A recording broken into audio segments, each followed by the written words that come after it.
Creative projects I think, give young people a sense of achievement, a sense of pride. I wanted something to do, and I came into the engine room and said, I need a project.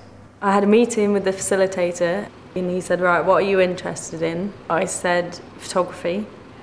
We discussed the funding that's available for different projects and photographers, and landed on, he showed me Young Roots, which is a Heritage Lottery funded project. Heritage seemed like something that people don't really look at very often, and I didn't really think about. Because it's for young people, it needed to involve students.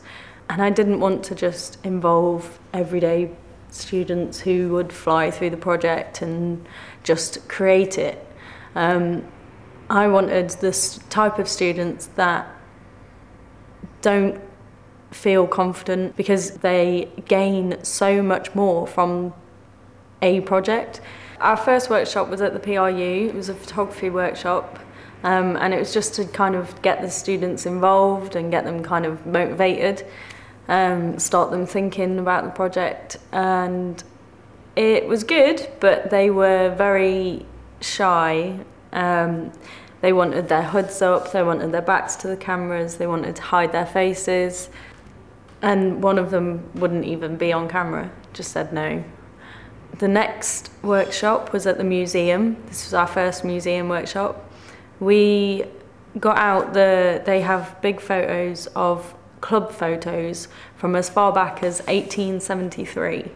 And all these photos they're black and white, but they've been hand painted. So they're really interesting photos with calligraphy and everything on them. We got the students to take photos of them photos, and we got 2 Macs there with historic fair photos, and we were sat evaluating them and picking out what we liked, what's the same as it was back there and today, and like the Helter Skelter. The Helter Skelter used to be there. I pulled up a photo, and the student sat with me, just goes, Helter Skelter. And I was like, yes, what's the same about it? Does it look any different? And he was like, no, it looks exactly the same. And I'm like, well, so we need to find out why that is. And they all got very involved in the heritage side of it, which was pretty good. The third session was down at the Carnival Centre, and every single one of the students got up on film or on camera. The one at the first session who said, no, I'm not going on camera, was the most photographed of them all. I mean, even I do it when someone says, oh, I'm going to film you. I'm like, no! and then I sit in front of a camera and get filmed. Confidence has always been something that I've lacked with, and it's been hard. And I kind of sat on my own in school and didn't really mingle, and there was never anyone there to help me come out and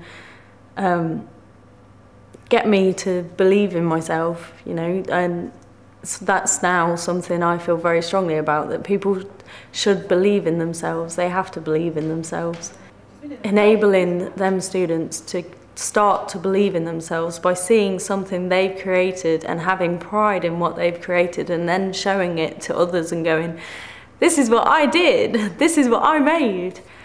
They are the times when you have something that you know is good and everyone goes, wow, that's brilliant.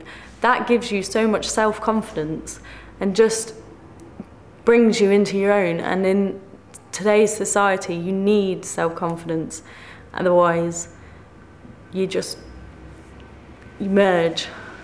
To have a creative project just gives you self-confidence when people go, that's brilliant.